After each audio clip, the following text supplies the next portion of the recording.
कपित्थजम्बूफलचारुभक्षणम् उमासुतं शोकविनाशकारकम्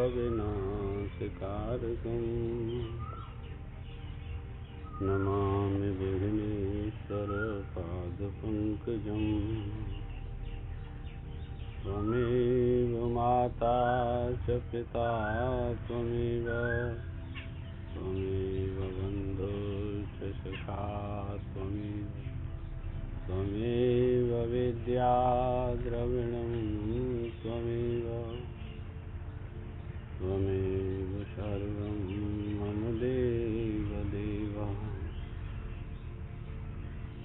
श्रीहरिं परमानन्दमुपदेष्टारमीश्वरम् व्यापकं सर्वलोकानां कारणं तं नमाम्यहम् चैतन्यं सर्वगमं सर्वभूतगुहाशयं यत् सर्वविषयातीतं तस्मै सर्वविदे नमः।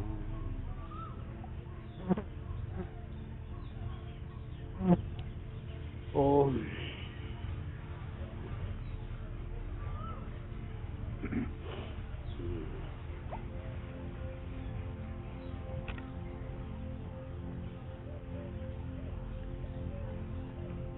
ऊर्ध्वं गच्छन्त सत्त्वस्तथा मध्ये तिष्ठन्त राजसः जघन्य गुण वृत्तस्तथा अधो गच्छन्त तामसः।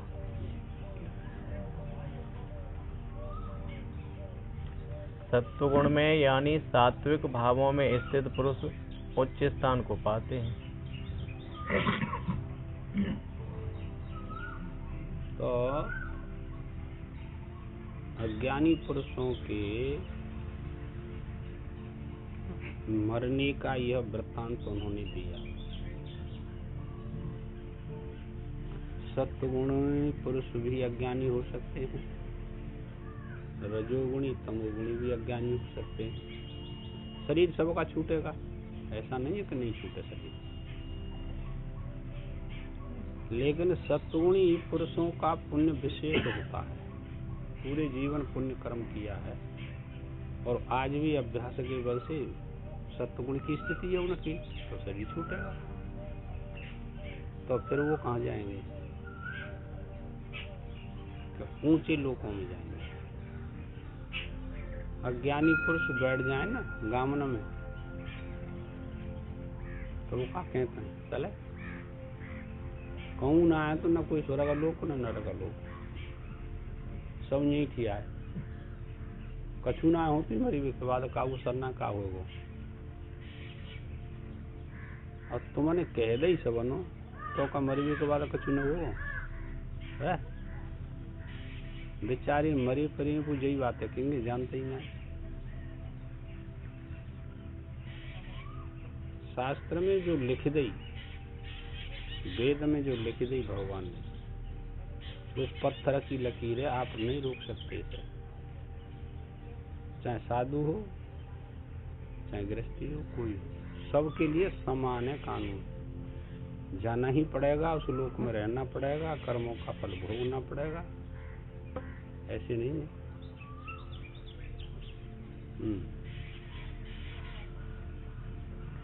अर्थात देवलोक आदि उच्च लोकों में उत्पन्न होते हैं और राजस पुरुष बीच में रहते हैं, अर्थात मनुष्य योनि में उत्पन्न होते हैं। मनुष्य बनेंगे रजोगुणी प्रधान,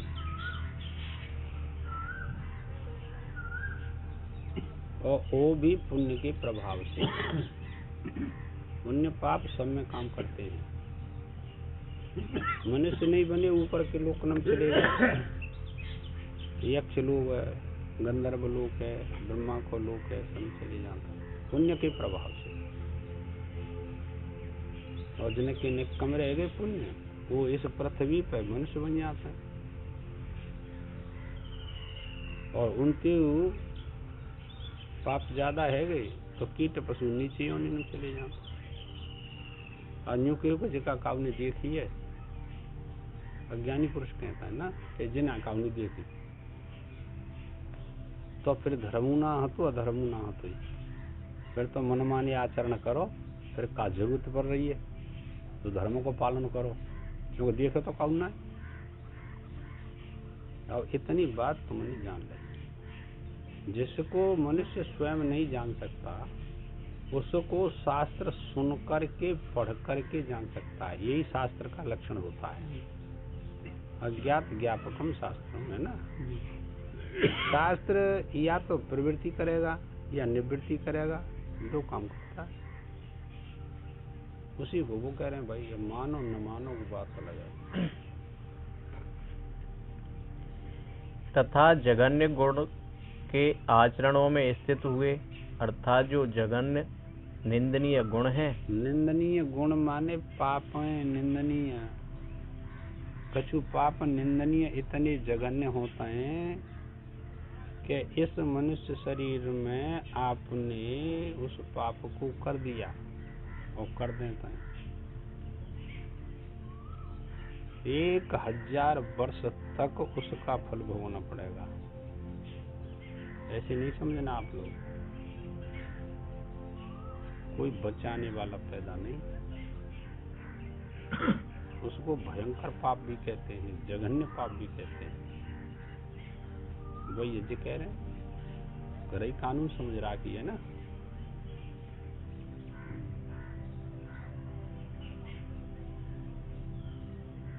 उस तमोगुण के कारण निद्रा और आलस्य आदि में स्थित हुए मूढ़ तामसी पुरुष नीचे गिरते हैं। वे पशु पक्षी आदि योनियों में उत्पन्न होते हैं। तुम आप मन कर रहे हो है कि सूअर बने, गधा बने, तो कोई परेशानी ना है। भजन मत करो, बाल का नकी भी लाल न पालने में लगे रहो, और मन में आया जब भी पाप कर दे, मौज आए वो करेंगे, खूब झंझट कट जाएगा। कछुआ बनाए दे 300 वर्ष रही, वो सरफ बनाए देगा तो 1000 वर्ष ही आई हो सरफ की, मौज ले वो करिए।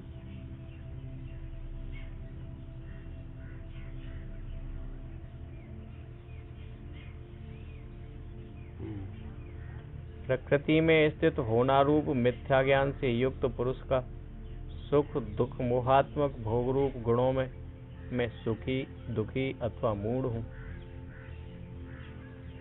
प्रकृति के गुणों से संबंध मान लेता है और उन्हीं के लालन पालन में लगा रहता है। वो ये नहीं समझता है कि प्रकृति के गुणों से कुछ ज्ञान है, इसको नहीं जानते आप लोग। बस अपने शरीर के पालन में, अपनी बुद्धि के पालन में, बुद्धि के पालन में लग रहे हैं सब जाए। कैसे बुद्धि सही रहे? कछु लोग हैं सत्वगुणी प्रधान, वो जो कहता है कैसी बुद्धि सही तो रहे, है ना। तो वो कहते हैं कि ये सब फल मिलते रहते हैं। नचिकेता के प्रसंग में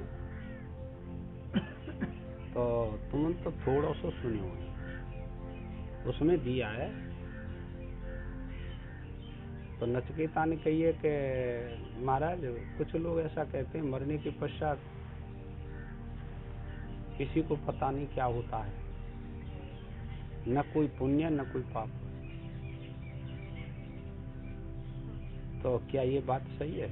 उसकी क्या गति होती है जीवात्मा की? वहां देखो पढ़ करके आप लोग। तो यम ने कहा है नचिकेता, ये जो लोग कहते हैं ना कि मरने के बाद कुछ नहीं है, और मरने के पश्चात सब मेरे लोक में आएंगे कि नहीं आएंगे, ऐसे कहने वाले यम से अतिरिक्त नहीं जा सकते, उस यमलोक में जाना पड़ेगा। एक शास्त्र में दिया 7 नरक प्रसिद्ध हैं, उन 7 प्रकार के नरकों में तब उसको पता लगेगा मेरे पास आएगा। बहुत लंबे चौड़े कढ़ाव खोलते रहते हैं तेल के, उसमें डाल दिया जाता है, तब उसको पता लगेगा क्या होगा। बैतरणी है, कुंभीपाक है, महारौरव है, रौरव नरक है, ये 7 तो मुख्य बताए हुआ हैं, और 28 नरक भागवत में बताए। 1 से 68 प्रकार की नरक अन्यथा बताए, वो सब याद। यम कहता है तब पता लगेगा कि कहीं यमराज है कि नहीं, कोई यमलोक है कि नहीं, कहीं नरक लोक है कि नहीं। जब आएगा तो मेरे पास मुंह को छोड़ करके जाएगा कहाँ। तो सब याद आ जाती है, और वो व्यवस्था लगे, कौन लेकर के जाता है, कौन लेकर के आता है, कितने दिन वहाँ रहता है, कैसे आता है, कैसे जाता है, सारी व्यवस्था वेदों में है।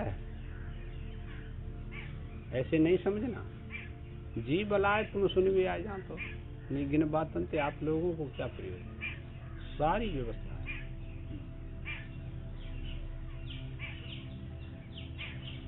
इस प्रकार जो संग है वह संग ही इस पुरुष की अच्छी बुरी योनियों में जन्म प्राप्ति का संसार का कारण है। जन्म, मृत्यु,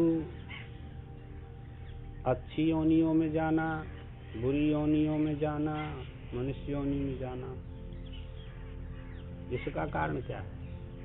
कि संग, गुणों का संग।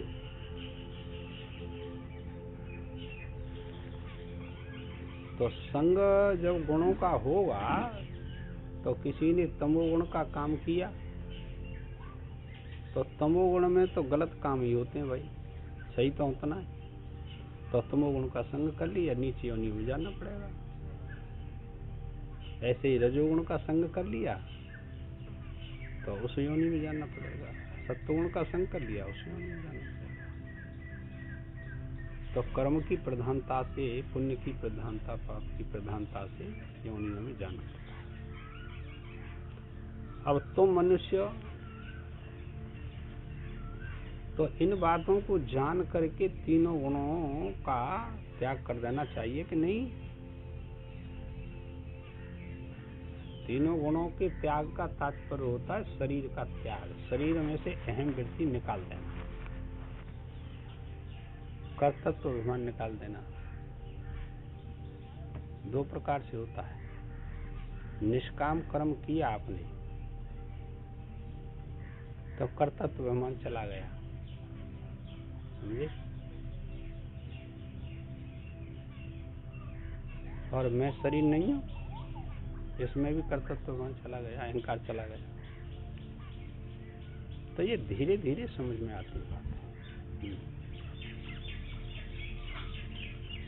यह बात जो पहले 13वें अध्याय में संक्षेप से कही गई थी, उसी को यहाँ सत्वम रजस्तम इत गुणा प्रकृत संभव, इस श्लोक से लेकर उपर्युक्त श्लोक तक गुणों का स्वरूप, गुणों का कार्य, अपने कार्य द्वारा गुणों का बंधकत्व तथा गुणों के कार्य द्वारा बंधे हुए पुरुष की जो गति होती है। अब तू देख ले, तीनों गुणों से सब बंध रहे हैं कि ना बंध रहे? 84 लाख योनियों में सब बंध रहे हैं, यानी शरीर से सब बंध रहे हैं कि नहीं? शरीर को सबको अध्यास है कि नहीं? मैं शरीर हूँ, तीनों गुणों से बंधे हो, और मैं शरीर नहीं हूँ, ये अभ्यास करना चाहिए, तो तीनों गुणों से छूट जाएगा। ये विशेष विचार, विशेष विवेक।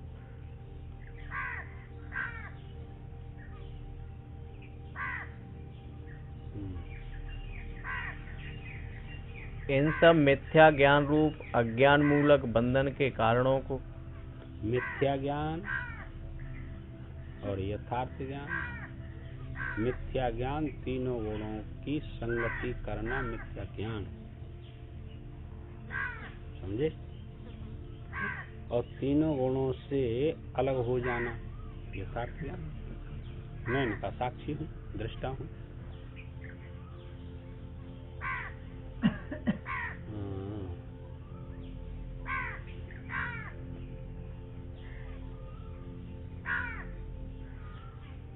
बंधन के कारणों को विस्तार पूर्वक बतलाकर अब यथार्थ ज्ञान से मोक्ष कैसे होता है सो बतलाना चाहिए।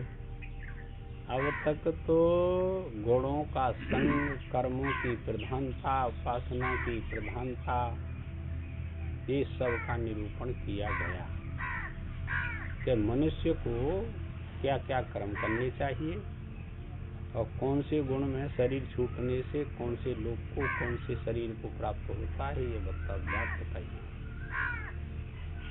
अब वो अर्जुन कहता है कि इन्हीं में फंसा रहूं तो छूटूंगा कैसे, ये तो बताओ। तीनों गुणों से छूटने का भी तो कोई रास्ता बताओ। भगवान कहते हैं अब सुन ले। इसलिए भगवान बोले, हाँ, तीनों गुणों से कैसे छूटेगा उसको भी बताता हूँ। कोई पुरुष छूट सकता है, चाहे स्त्री हो चाहे पुरुष हो, छूट सभी सकते हैं, पर मनुष्य के लिए अधिकार है। कीट पशु ये नहीं छूट सकते। लाला नान्यम गुणेभ्यः कर्तारम यदा द्रष्टानुपश्यति गुणेभ्यश्च परम वेत्ति मद्भावम सोध गच्छति। जिस समय दृष्टा पुरुष ज्ञानी होकर, हाँ, दृष्टा माने देखने वाला। क्या अर्थ किया था? उपदृष्टानुमंता च भक्ता भोक्ता, 22वां श्लोक है ना 13 में का। दृष्टा कहते हैं देखने वाले को। कौन क्या काम कर रहा है देख रहा है, दृष्टा हो। अंतरंग वृत्ति नहीं जाती आप लोगों की। अंतरम में पहुंच जाइए।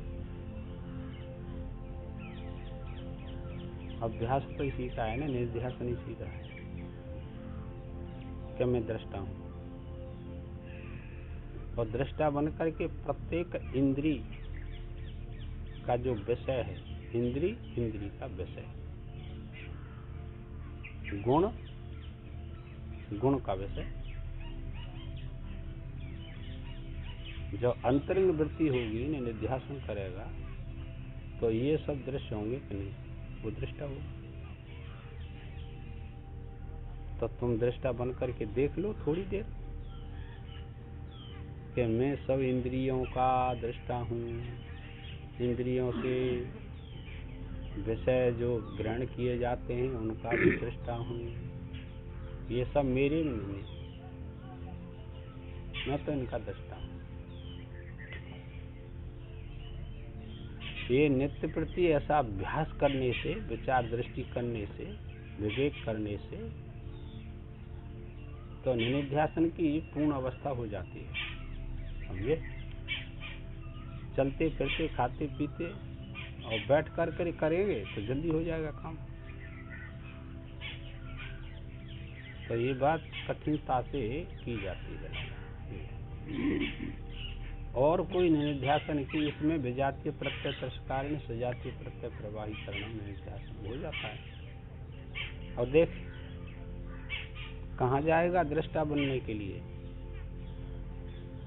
अवयव कितनी कमजोरी है, आज तो बोला भी नहीं जा रहा है ना, धड़कन है रही है, कितनी दवाई खा लें, वाणी में कमजोरी आई गई, बैठने की परेशानी।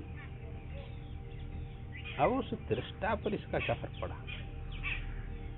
ये तो सब इंद्री और मन और बुद्धि, ये सब उपकरण हैं, इन पर फर्क पड़ता रहता है। वो दृष्टा अब भी ऐसा ही है जैसे पहला था ना, स्वस्थ अवस्था में। अब ये शरीर है तो अब भी वो ऐसा ही है, उसका कोई फर्क नहीं पड़ता। कितने दृष्टांत हैं इसके।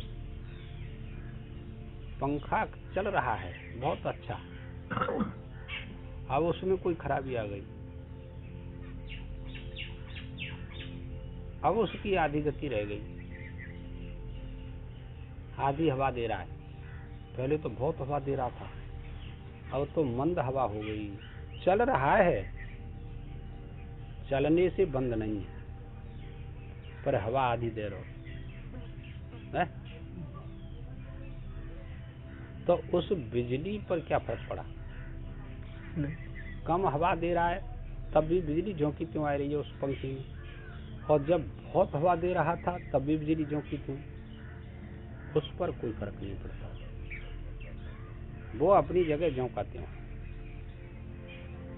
लेकिन उपकरणों में खराबी आ गई। ऐसे ही इस दृष्टा पर कोई फर्क नहीं पड़ता। धड़कन बढ़ रही है, कभी कम है जानते जामे, कभी ज्यादा है, कभी घबराहट ज्यादा है जानते, कभी कम है, लेकिन उस दृष्टा साक्षी पर कोई फर्क नहीं पड़ रहा है। वो अपनी शक्ति दे रहा है, बराबर शक्ति दे रहा है, न्यून अधिक शक्ति नहीं दे रहा है, वो बिल्कुल बराबर शक्ति है। बस दृष्टा बन करके रहो, चलो ये तो काम होंगे।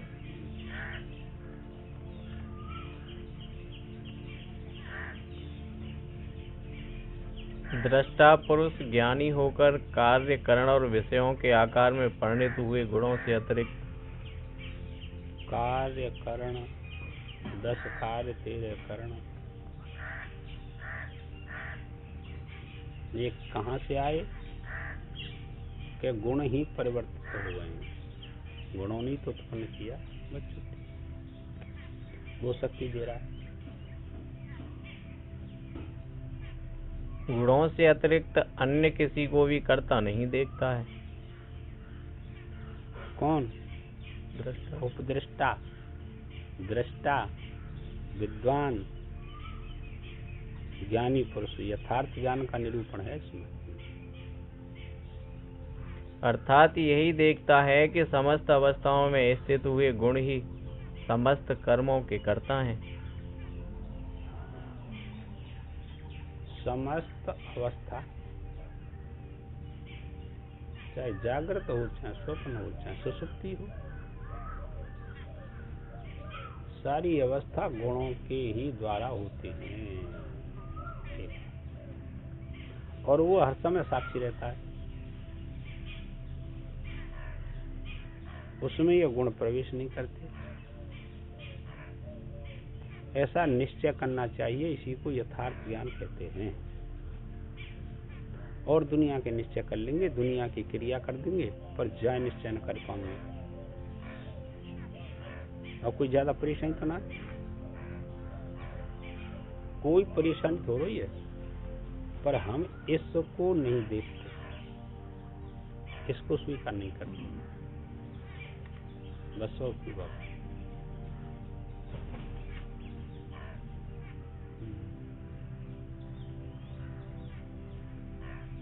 गुण ही समस्त कर्मों के कर्ता हैं तथा गुणों के व्यापार के साक्षी रूप आत्मा को गुणों से पर जानता है। विद्वान पुरुष जानेगा, विचारवान जानेगा, विवेकी पुरुष जानेगा, सब नहीं जान सकते। तब वह दृष्टा मेरे भाव को प्राप्त होता है। भगवान कह रहे हैं मेरा भाव कैसा है कि दृष्टा सारे 3.5 करोड़ ब्रह्मांडों का साक्षी दृष्टा मैं ही तो हूँ। ऐसे ही वो है जहाँ तो, जैसा मैं दृष्टा हूँ ऐसे भी दृष्टा है, कोई अंतर नहीं। शरीर का अध्यास चला गया।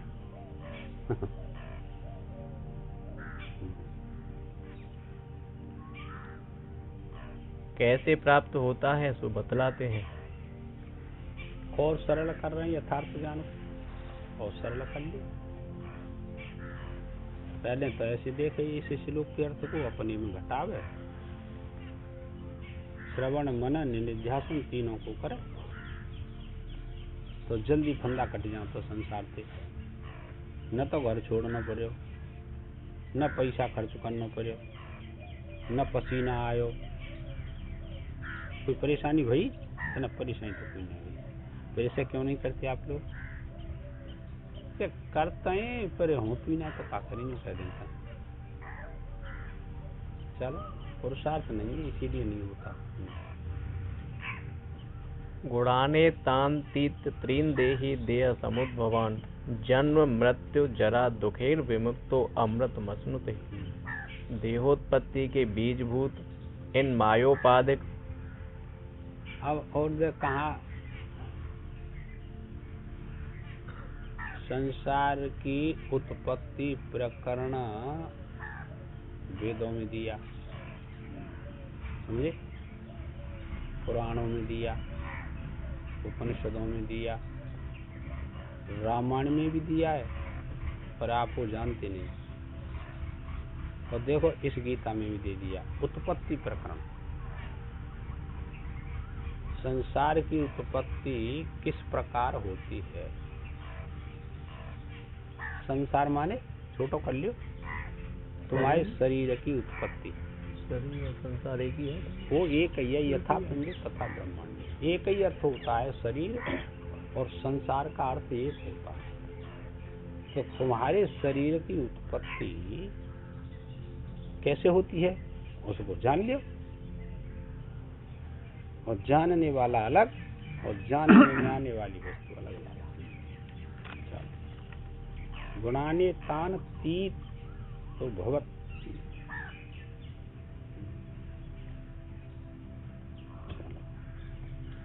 मायोपाधिक मायोपाधिक माने माया की उपाधि, माया उपाधि ऐसे भी कह सकते हैं। क्या है? तीनों गुण तत्परजतम। तो शरीर की उत्पत्ति में जो कारण है वो क्या है? तीनों गुण। इसका मतलब माया। ठीक है। पूर्वोक्त तीनों गुणों का उल्लंघन कर, अर्थात जीवित अवस्था में ही इनका अतिक्रमण करके। अब कैसे करोगे? दिख रहे हैं तीनों गुण चलना है तो फिर कैसे अलग होंगे बातें? उनका त्याग कैसे करेंगे आप लोग? और सबते के सब तो नहीं जानते बेचारे।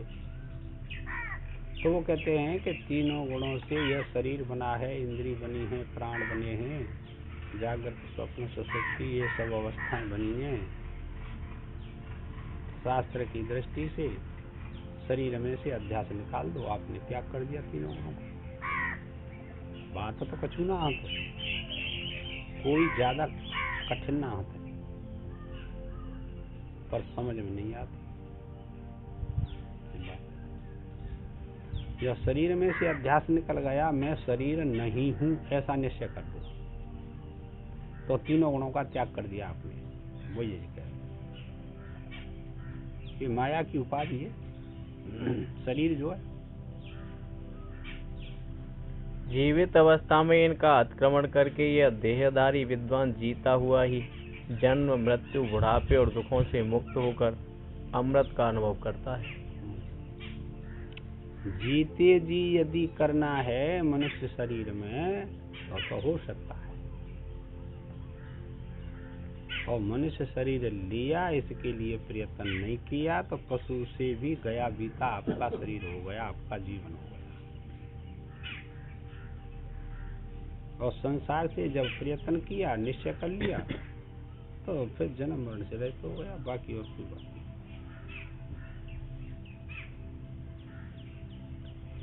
अभिप्राय यह है कि इस प्रकार वह मेरे भाव को प्राप्त हो जाता है। हाँ, मैं भी इन सब का साक्षी हूँ, दृष्टा हूँ। तो वो भी साक्षी दृष्टा हो गया, कोई अंतर नहीं रहता। मेरे स्वरूप में और उसके स्वरूप में कोई अंतर नहीं रहता। पहले यह बात आ चुकी है। कहाँ? उदारा सर्ववेति ज्ञानी स्वात्म में मत, इसमें ये सभी उदार हैं, पर ज्ञानी की आत्मा मेरी आत्मा में कोई अंतर नहीं है, दोनों की आत्मा एक है। सुनिया कह रहे हैं वो मेरे स्वरूप को प्राप्त हो जाता है। शरीरधारी जीव जीता हुआ ही गुणों को अतिक्रम करके अमृत का अनुभव करता है। अमृत माने अपना स्वरूप, वास्तविक स्वरूप, परमात्मा का स्वरूप। ठीक है, ईश्वर का स्वरूप। इस प्रश्न बीज को पाकर अर्जुन बोले,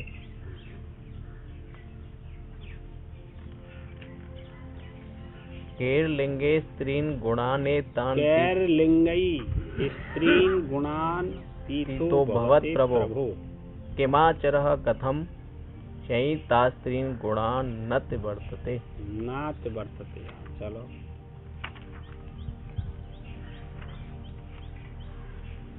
हे प्रभु, इन पूर्व वर्णित तीनों गुणों से अतीत पार हुआ पुरुष किन किन लक्षणों से युक्त होता है? बिल्कुल मोक्ष की बात पूछी।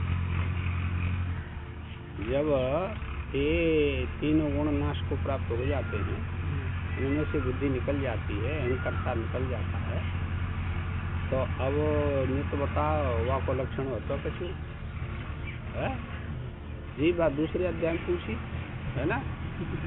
हाँ, सबने में ये बात पूछी बात।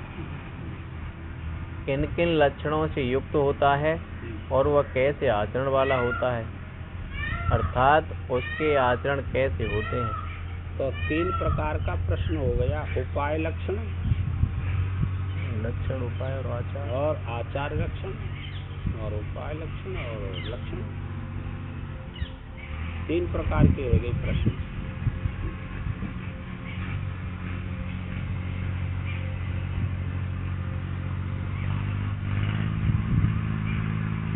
किस प्रकार से, किस उपाय से मनुष्य इस तीनों गुणों से अतीत हो सकता है? और देखो, पहले तो फैसला करी दो, जाको पहली फैसला कर दो कि तीनों गुणन में से अपनी बुद्धि वृत्ति को हटा लो। जितने क्रिया कर्म है रहे उनके साक्षी दृष्टा बन जाओ। तो आपने तीनों गुणों का परित्याग कर दिया। अब दोबारा फिर प्रश्न किया भगवान कि इन तीनों गुणों को त्यागने के लिए क्या साधन करना चाहिए, ये तो बताओ। और साधन की बात पूछी।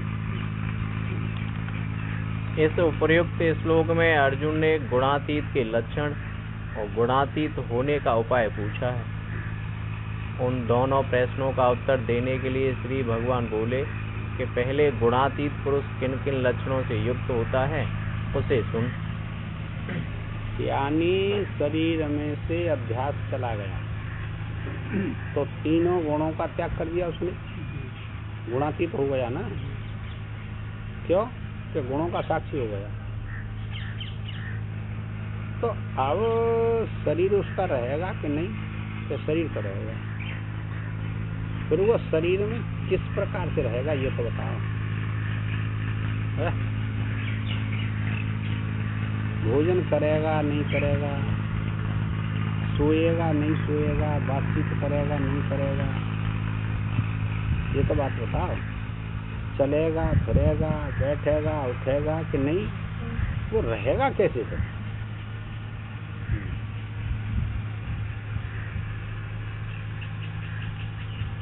प्रकाशम च प्रवृत्तिम च मोहमेव च पांडव न द्वेष्ट संप्रवृत्तानि न निवृत्तानि कांक्षति। सत्वगुण का कार्य प्रकाश। अब देखे, जब सत्वगुण बढ़ता है, पहले लक्षण याद होंगे तो अब ये समझ में आ जाएगी। सत्वगुण में प्रकाश होता है, प्रत्येक इंद्रिय में के सत्वगुण बढ़ा है। और रजोगुण बढ़ता है तो उसका भी ज्ञान होता है कि रजोगुण प्रत्येक इंद्रिय में बढ़ा है। और तमोगुण भी होता है भाई। अब यहाँ तो वो गुणातीत के लक्षण पूछ रहे हैं ना, तो वो कहते हैं कि सत्वगुण जब बढ़ता है प्रत्येक इंद्रिय में, बुद्धि में, तो अब वो गुणातीत देखो ज्यादा मत करो, बहुत भयंकर ज्ञान हो, ये ऐसा कृष्ण को ज्ञान हो। जब वो गुणातीत हो गया तो वह सत्वगुण के बढ़ने से घटने से उसे क्या प्रयोजन है? एक अर्थ तो ये है, समझो। अब दूसरी बात ये लाला कि सत्वगुण उसमें बढ़ेगा कि नहीं बढ़ेगा, पहले ही अलग कर दो भगवान ने। तो फिर सत्वगुण बढ़ने से और घटने से उसे क्या प्रयोजन? सत्वगुण घटना बढ़ना तो गुणों से संबंध में होता है, आ रही समझ? हाँ, और वो पहले ही उसका त्याग कर चुका, फिर कैसे बढ़ेगा? यही तो जिज्ञासा मैंने उस दिन की थी, तो ये कुछ कह गए कि अरे किंदे तू अब समझ ले तो हुआ है पर मेरी जिज्ञासा का कभी ऐसे होता नहीं। अब वही जिज्ञासा थी आज है काय को घर की बैठे रहे तू है वो बात चली गई। अब मैं अपनी बात रख नहीं पाता, मेरे मन में रह जाती है। खूब रह जा, खूब रख ले, कब तक रखूं? अब खूब है। मैं यही पूछ रहा था कि वो गुणातीत हो जाएगा तो घटना बढ़ना तो उसका छूट गया, वो तो साक्षी भाव में स्थित है। हाँ। तो अब जो आप बता रहे हैं वही बात है बिल्कुल। तो अब देख जाकर उत्तर सुन ले। कोई मामूली काम तो हो रही है, आज थोड़ी सी परेशानी है शरीर में, तो मत बताओ कर रहे हैं। चल चल तू पूछ, कोई बात नहीं।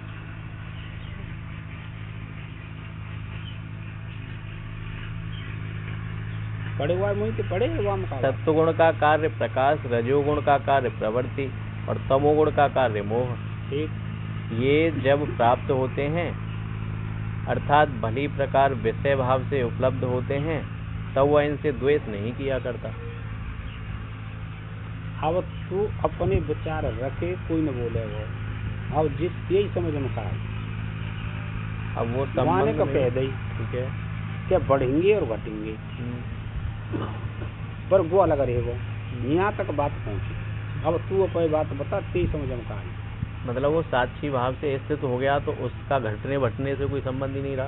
हाँ, पर जान क्या कह रहे हैं, बढ़ेंगे घटेंगे जरूर। हाँ, वो तो प्रकृति का कार्य है तो वो होगा, पर उसका संबंध विच्छेद हो गया। अभी बेटा बहुत दिन मेहनत करे, मेहनत कर रहा हो, समझ में आवेगी। ये ऐसा ही सत्येंद्र काम सबकी समझने को काम हो रही है। प्रकृति का जो स्वभाव है गुणों का घटना बढ़ना वो तो होगा, उसमें क्या परिवर्तन हो जाएगा? दृष्टा भाव से ही तो रहेगा वो। क्यों क्यों अभी ना आई समझ में?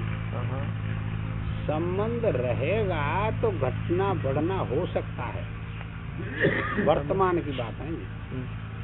अब संबंध छूट गया तो घटने बढ़ने का कोई हेतु होगा कि नहीं होगा? अभी समझने चाहिए। बिना हेतु के, बिना कारण के कोई कार्य नहीं होता। अब कारण तो है ही नहीं।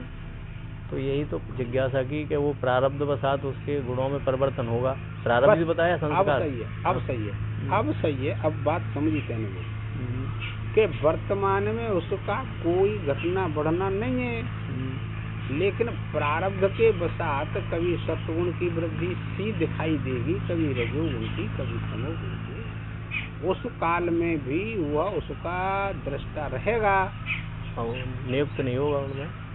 संबंध पहले छूट गया ना, तो वो उससे अपना संबंध लालन नहीं माना। तो पर प्रारब्ध के अनुसार ये सब हो सकते हैं, बस इतना राग बुद्धि। तो विवेक तो यही है ना, अविवेकी और विवेकी का यही हुआ, वो प्रयोग तो होगा, वो अरे विवेक और अविवेकी के का लेनो देनो, वो तो साक्षी में स्थित है। हाँ, तो ये उसका प्रारब्ध के अनुसार केवल इतना विवेक करेगा कि ये प्रारब्ध के अनुसार ये सब सत्य रज तम बढ़ते घटते गुणों के कार्य। पहले कह दिया नानियों बुढ़े पे करता रहा, पहले ही समाधान तो ऊपर श्लोक में कर दिया ना। अभिप्राय यह है कि मुझ में तामस भाव उत्पन्न हो गया, उससे मैं मोहित हो गया और दुख रूप राजसी प्रवृत्ति मुझ में उत्पन्न हुई, उस राजस भाव ने मुझे प्रवृत्त कर दिया। ऐसा उसका भाव उत्पन्न नहीं होगा, बस और कुछ। चाहे वो प्रारब्ध से उत्पन्न हो, चाहे गुणों से उत्पन्न हो। सत्येंद्र को कह वजह कि प्रकृति अपने कार्य के करी, जब प्रकृति मन छोड़ी गई हो न लाभ न हानि, क्यों प्रवृत्त हो? ये तो पहली कह दी, पर उत्पत्ति तो वही सत्वगुण की, रजोगुण की, तमोगुण की। पंडित जी उत्पत्ति होने जो वाह के विचार में तो होगी नहीं। आज तेरे तो वाह विचार में तो पहली है कि वो साक्षी है, वो दृष्टा है। वो फिर उत्पन्न क्यों हुआ? बिना संबंध के कोई वस्तु तुम कहाँ चले गए? बिना बिना हेतु के उत्पत्ति नहीं होती। अब समझ में ना आया ये बात तुम्हारी मुझे।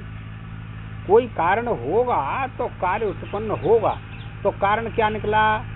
क्या उसके प्रारब्ध निकले? वर्तमान में नहीं है, वो अलग है, पर प्रारब्ध ने ये सब उत्पन्न कर दे। बनेगा नहीं, प्रारब्ध करते रहो तो अलग नहीं होगा। इसने मुझे स्वरूप से विचलित कर दिया। यह जो अपनी स्वरूप स्थिति से विचलित होना है वह मेरे लिए बड़ा भारी दुख है। ऐसा नहीं स्वीकार करेगा। ठीक है, प्रारब्ध उसको विचलित नहीं कर सकते। यदि निधिध्यासन की परिपक्व अवस्था है तो, और अपरिपक्व अवस्था है तो विचलित हो सकता। खोज का है रोसवन के संग में विचलित है, यहाँ पे विचार तथा प्रकाशमय सात्विक गुण मुझे विवेकित्व प्रदान करके और सुख में नियुक्त करके बांधता है। पहले आ चुकी है बात। तो इस प्रकार साधारण मनुष्य अयथार्थदर्शी होने के कारण, अब देख कैसे फैसला करेगा। अयथार्थदर्शी नहीं यथार्थदर्शी। क्यों? कि उनकी मनन निध्यासन की अपरिपक्व अवस्था है। वो बेचारे ऐसा सोचते हैं सत्गुण ने में लगाए दो, माँ पहुँचाए दो, रजोगुण ने नीचे गिराए दो, तमोगुण ने में परेशान कर दो। क्यों? निध्यासन की परिपक्व अवस्था। इन्हें कोई निध्यासन करे जहाँ तो है न कि श्वास आँख नाक बंद करके प्राण खींच के वहाँ ले जाए। जिनके काम ना चल लो, काम तो जाते रहो।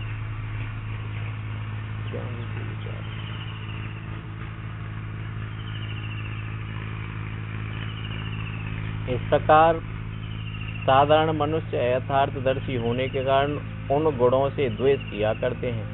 कौन? साधारण। तो जो विवेक भी है और अविवेक भी है, वो साधारण मनुष्य रहते हैं, तो उनसे द्वेष भी करते हैं और उनका सम्मान भी करते हैं। परिपक्व अवस्था नहीं, ये था। परंतु गुणातीत पुरुष उनकी प्राप्ति होने पर उनसे द्वेष नहीं करता। न उनमें आसक्त होता है न वे द्वेष करता है। उससे क्या प्रयोजन किसी से? न दोस्त है तो सलाम करना ही। हम कह रहे हैं कोई हो मेरा तो हमें कहा हानि चेरी छाड़ के हो मेरा रानी और गया तुम घटाई लियो। दो भैया हैं खास, एक की आत्मदृष्टि है और एक की अनात्म दृष्टि है।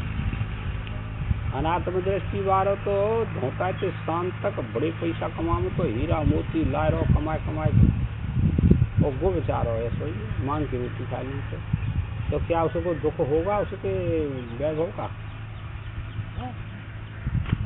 उससे क्या प्रयोजन? उससे कोई प्रयोजन नहीं। तुमने भाई अनुभव ना करो। पुनवा के हो, कुटुंब के हो, पड़ोसी के हो, इनमें से वृद्धि की वृत्ति को हटाना बहुत कठिन काम है। ज्ञान तो तुम जब करोगे, कोई नया काम कर दिए ना कोई आदमी और सही आदमी हो तो वह देख के दूसरे वैसी परेशान है जाता।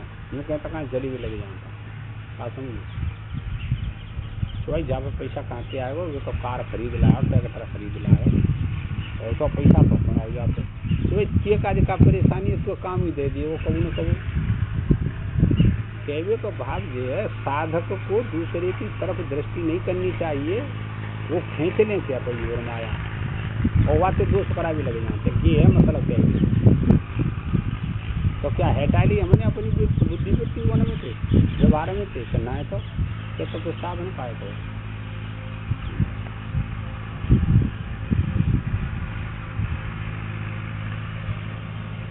तथा जैसे सात्विक राजस और तामस पुरुष जब सात्विक आदि भाव अपना स्वरूप प्रत्यक्ष कराकर निवृत्त हो जाते हैं तब पुनः उनको चाहते हैं, वैसे गुणातीत उन निवृत्त हुए गुणों के कार्यों को नहीं चाहता। यह अभिप्राय यथार्थ ज्ञानी तो उन चाहत है कि सत्य गुण में साधन कर रहे हो, अब अभी छूट हो भाई दोबारा करेंगे, अब की ज्यादा करेंगे, अलग होंगे, वो तो ऐसा चाहे वो सत्य गुणी। लेकिन जो इनका साक्षी हो गया उसे कोई प्रयोग नहीं। यही तो बात बताइए। प्रकाशम च प्रवृत्ति तो मोह में व्यवस्था पांडव सत्वों को कार्य प्रकाश हुआ क्यों मतलब ना। परंतु ये सब लक्षण दूसरों को प्रत्यक्ष होने वाले नहीं हैं। वही जानते हैं दूसरों तो जो काका देखे वो गाँव में वो तो रोए रही हो वो तो हंसे रही हो, दूसरा पैसो देता है, पर वो आत्मज्ञानी है, वह काल से मतलब ना वाला, वो तो अपनी स्थिति पर रहते हैं।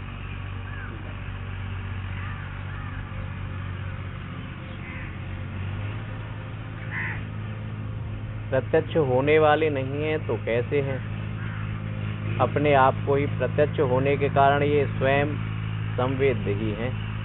स्वयं संवेद्य हैं, पर संवेद्य नहीं है, दूसरा इनको नहीं जान सकता कि ये कैसे रह रहे हैं। ये स्वयं संवेद्य, स्वयं जानता है। कैसे जानते हो? कोई ऐसा दृष्टांत भी लाओ आप लोग। अवज्ञा में दर्द मार रहा है, धड़कन बढ़ रही है, तुम्हें क्या पता कितनी धड़कन बढ़ रही है, कितना दर्द हो रहा है, और भूख लगी रही है, कैसी लगी? वह पता है कि कितनी भूख लगी रही है, और तुम बैठी हो झिक्के चकाचक, तुम्हें क्या पता कैसे आयो हमारी तरफ बजिए, तो भूखो है कि कम भूख हो कि ज्यादा भूख हो, तुम नहीं जान सकते। स्वयं संवेद्य भूख उसकी, पर संवेद्य नहीं है। ऐसे ही आत्मज्ञान जो है स्वयं संवेद्य है, पर संवेद्य नहीं होता भाई। ज्ञानी के 10 लक्षण बताए, अक्रोध वैराग्य जितेंद्रियत्म क्षमा दया सर्वजनप्रियत्म निर्लोभ दानंद ऐसो ज्ञान कछु ऐसी एक्टिविटी होते हैं कि देख करके अनुमान कर लेते हैं। ये बात है लाला। क्योंकि अपने आप में होने वाले द्वेष या आकांक्षा को दूसरा नहीं देख सकता।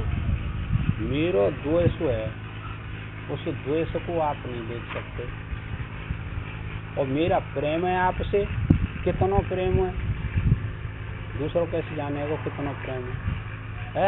नहीं जान सकता। वो जानते है कि मेरा परमात्मा से कितना प्यार है, मैं साधन जो कर रहा हूँ वाते मेरा कितना प्रेम है, वो स्वयं जानता, दूसरा नहीं जानता। तो जो ज्ञान है वो, और इतना ही धंधा बना जा। बोलो सदगुरुदेव भगवान की जय। ओम पूर्णमदः पूर्णमिदं पूर्णात्